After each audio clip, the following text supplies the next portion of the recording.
अब अगर इसके फीचर्स की बात कर लेते हैं सर, एक एक करके इसके फीचर्स क्या हैं जो हम लोगों ने प्लान किए हैं, जो डिजाइन किया गया बैच को, उसमें सबसे पहली फीचर तो है कि जो ऑनलाइन क्लासेस हैं, जो लाइव क्लासेस हैं, ऑनलाइन भी क्लास दो तरीके से होती हैं सर। कई बार बहुत ही स्लो वे में क्लास जाती है, बहुत ही कंफर्टेबल, लेकिन ये क्लास जो कि हम लोग अजम्पशन ले रहे हैं कि आपका बेसिक क्लियर है, तो हम लोग सिर्फ एडवांस चीजों की बात करेंगे इस पर्टिकुलर बैच में। मतलब कि अगर आपका बेसिक क्लियर है तभी आप इसको कैटर कर पाओगे, तभी आप इसके साथ बैच के साथ निभा पाएंगे। और दोस्तों, जब एक बहुत अच्छी क्वालिटी का क्वेश्चन इसमें सॉल्व होगा, एक ऐसा क्वेश्चन सॉल्व होगा जो आपने पूरे साल की प्रिपरेशन में देखा ही नहीं होगा, जब इस तरह का क्वेश्चन सॉल्व होगा, तो रिमेंबर दिस पॉइंट कि अगर आपका थोड़ा बहुत कहीं से कॉन्सेप्ट थोड़ा बहुत मिस भी है, वो कवर हो जाएगा इसके थ्रू, ये सब कवर हो जाएगा। सो ये बहुत इंपॉर्टेंट फीचर था जो हम लोगों ने आपको डिस्कस किया। अगला फीचर जो इसका है, advance level practice sheet. Advance level practice sheet देखो, सबसे मेन जो है ना, एक तो होता है डिलीवरी इन द क्लास। जो डिलीवरी है वो जितने भी मेंबर्स हैं, फैकल्टी मेंबर्स, वो एक एक करके जो सीनियर फैकल्टी मेंबर्स है वो सभी डिलीवर करेंगे। लेकिन जो प्रैक्टिस शीट है वो इतना स्पेशलाइज्ड डिजाइंड है, इतने जो क्वेश्चंस है वो इतने फोकस्ड क्वेश्चंस हैं, जिस टाइप का क्वेश्चंस आपका ईएससी गेट पूछा करता है, इन दोनों एग्जाम को टारगेट करते हुए उसी टाइप के नए क्वेश्चंस इस तरीके से फ्रेम किए गए हैं कि एक एक questions multiple numbers of concepts को कैरी करता है। आपने एक वर्ड को हाईलाइट किया अपने दिमाग में, अभी आशीष सर ने इतनी बड़ी बात बोली, आपने एक वर्ड को हाईलाइट किया, नए क्वेश्चंस।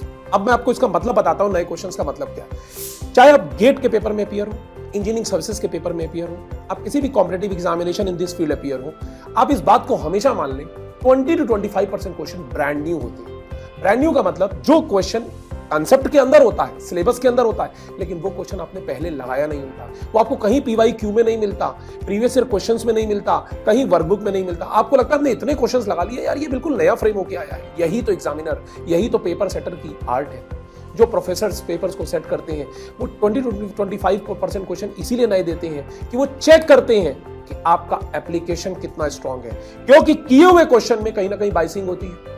बच्चे को पता लग जाता है सर कि ये क्वेश्चन तो मैं लगा चुका हूं, इसी टाइप का क्वेश्चन आया, थोड़ा डेटा ही अलग है।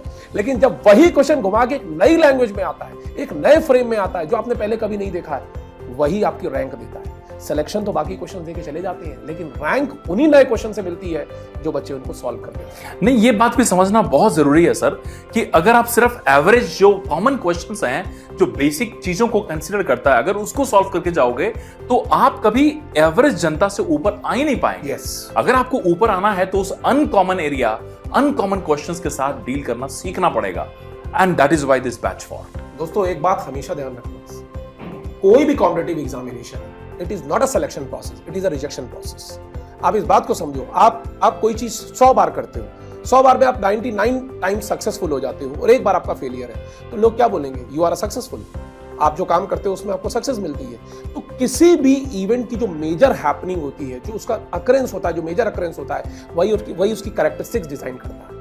आप एक ट्रेडमिल पे भाग रहे हो, आपको लगता है कि आप ट्रेडमिल पे भाग रहे हो, बट इनफैक्ट आप ट्रेडमिल पे भाग नहीं रहे दोस्तों, आप ट्रेडमिल से स्लिप होने के लिए एफर्ट कर रहे हो। तो हमारा सिलेक्शन भी ऐसा है, you have to prevent to come in rejection list. जिस दिन आप इस लेवल पे आ गए कि रिजेक्शन लिस्ट में आने से बच गए, सिलेक्शन अपने आप हो जाएगा, क्योंकि रिजेक्शन इतना हो रहा है, सिलेक्शन सिर्फ इतने बच्चों का हो रहा है। तो दोस्तों, आपको रिजेक्शन लिस्ट में आने से बचना है, जिसके लिए आपके एफर्ट्स बहुत स्ट्रांग होने चाहिए। उन्हीं स्ट्रांग एफर्ट के लिए एक साल तो आप पढ़ चुके हो, पूरी तैयारी तो आप कर चुके हो, तो इस बैच में नया क्या? वही नया जो आपके अंदर के डर को खत्म करेगा। सर, लोग बार बार बोले वही डर है जो सिलेक्शन नहीं होने दे रहा है। वो जो कॉन्फिडेंस में लैग है, ठीक है, उस चीज के डील कैसे किया जाएगा, this batch is for that.